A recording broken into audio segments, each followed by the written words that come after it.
discussion today is going to be the last of this series, where we've been talking about research publications on report writing using ChatGPT. And today we're going to focus on how you write. You can get published very fast. A lot of people get rejections not because their works are not good enough, or because they've not done very good science, but they get rejection because the first point of contact, which is usually the editor, they don't have a feel for what they are presenting. They don't buy it. Their work is not selling to the editor, and hence they reject their paper at the first contact with the editorial board, because the peer review process is so structured and it's so systematic that your paper has to go through different stages, and one of them is passing through the editorial review. If the editor doesn't find it fit enough for the journal, they are going to reject it straight away and right away. So you get your feedback a day or two after your submission, and with that you can get discouraged. But you don't have to do that again, because you have help here, which is why you have tool like ChatGPT to help you write a very good cover letter.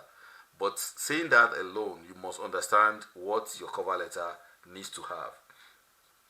So today we are going to follow our usual 5 steps of what you needs to be done, and then I'm going to write a prompt on what I think is the best approach to write a cover letter. From my experience in the last 10-15 years, I've been on different editorial board of journals globally, and I've also been peer reviewing quite a number of articles, and I know from experience that your cover letter is your first advertisement. It's your first advertisement to the editor in chief, and if it's good enough, if it's buyable, then your manuscript will go to the next stage, which is the peer review process. So the first thing to do is, once you have completed your work, you have done all the editing, then you can prompt ChatGPT to write a cover letter for submission on the topic that you've done to a particular journal. You had the journal name. When you had the journal name, you can ask it to highlight the key findings from your work and tweak them to match the submission guidelines from that particular journal. And then during the process, if your paper has gone through peer review, you can also use ChatGPT to write a follow-up email to an editor about your manuscript. For example, a normal peer review process should take 3 months, first review, right? And if it is beyond that, you are likely to write to the editor asking about the status of your work. So that is normal. That is something you should always do. When you have submit a manuscript and it's more than 5 months in review, then you should write to the editor to ask about the status of it. And you should always check the status on the portal as well. And then you can also use ChatGPT to develop a template for your resubmission, for your responses to reviews, or even your thank you notes to the editor. But the good thing is that it can help you in terms of being concise with the keywords, the key information that needs to be included in your cover letter, and also the tone of it, because it has to be purely formal, because you are writing to somebody you don't know at all. Now let's head to ChatGPT as we usually do, and we are going to need a text for that. So I'm going to copy a text.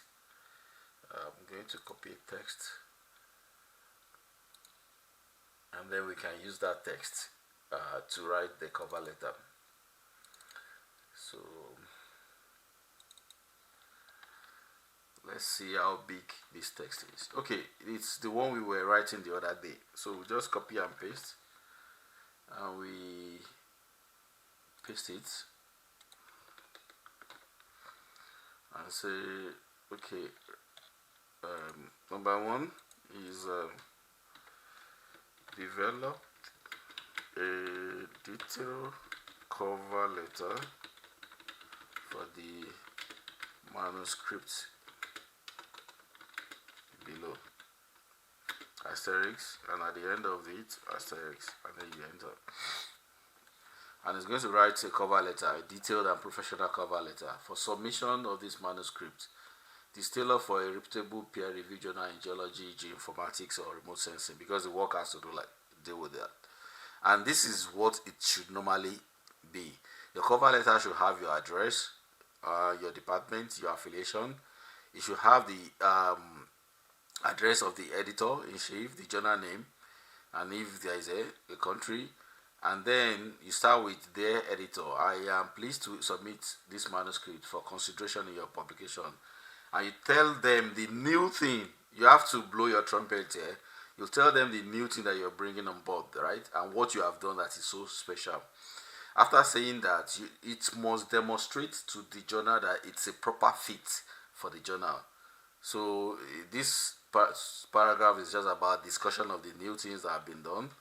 And then this manuscript has not been published elsewhere, nor is it under consideration by another journal. It's a statement you always have to make, because you don't want conflict of interest, right? So one thing that it has not done here is that it has suggested a list of referees, people that the journal can contact for review, which is not necessary, except the journal is asking you to make suggestions, right? But one thing it has not done here that I usually do is that you have to tell it that it's a proper fit for that journal and for the audience of that journal, and ChatGPT has not done that. So I'm going to provide you a template that I use to do that, and I'll say use this template, right? Use this template. So the template, I'll say use this template below.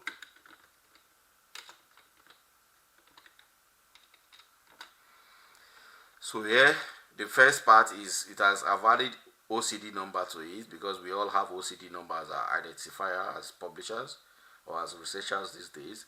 Salutation, and then opening statement, the type of article it is mention that optimally include a sentence about the novelty. Yes, that is very, very important. You must always, even if it's not novel, you have to say it's novel somehow, because that's what the editor wants. They want to publish novelty, right? Bring summary of the manuscript. Yes, a concise overview of the relevance to the journal. This is very key. Relevance to the journal. You must tell them it is very relevant to the journal, and explain why it is also a good fit for the journal. You must do this. Highlight how it aligns with the journal scope. That is the third thing you must do, right? Statement of originality, that's already, and also ethical compliance, and suggested reviewers. This can be optional, so you can take them out or you can leave them. Closing paragraph. Thank you to the editor. Yes, and then you hit the key button, and it's going to use this to rewrite that up, and then add OCD number, the date, editor's name. Now our focus is on Idore Hill in southwestern Nigeria, a prominent outcrop zone. We believe that our findings are of particular interest to researchers in structural geology, tectonics, remote sensing, and geospatial analysis. This manuscript fits well with the scope of, let's say, Journal of Structural Geology, and it's going to update that and remove list of reviewers. So and then it's going to editor Journal of Structural Geology, and then the manuscript is original, has not been published elsewhere, and is not under consideration by any other journal.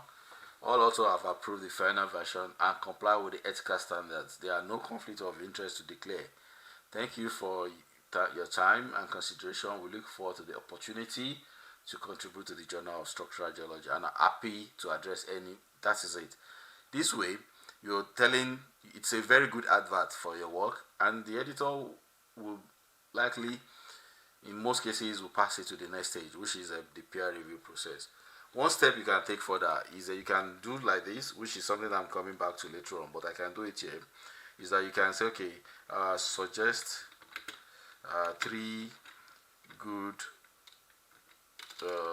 so that's 3 journals that are good fit for this.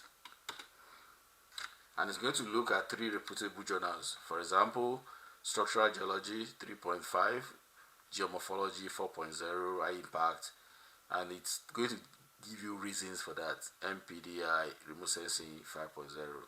In addition to that, suggest a list of 4 reviewers with their contact and reason for nominations. And then it's going to look at the list of references, usually from your work. I'm going to list different reason is Dr. Aki Louis has authored multiple papers on lineament analysis. You can fact check that also. You just don't jump into taking what has been done. And then these references are from the work because they were listed. Dr. Adefowoshe is a leading, Hassan Masood is also one, and also Yon Patrick, also Koulibaly, is a very good one. So this is what you can use ChatGPT to do to enhance the acceptance of your manuscript once it is ready. Remember, you have to prompt it to write a detailed cover letter and specify the title of the journal you want. You can list out certain things like key findings from your work, the novelty of your work, and how they tweak well into the submission guidelines for the journal. You also can use it to do write-up, follow-up emails if your review or your journal is being, your submission is being delayed. And then you can develop a template for the resubmission and even use it to enhance your responses to reviewers or do a thank you note. But most importantly, you can use it to make your cover letter concise and formal. Thank you once again for watching all these videos on the use of ChatGPT for academic writing.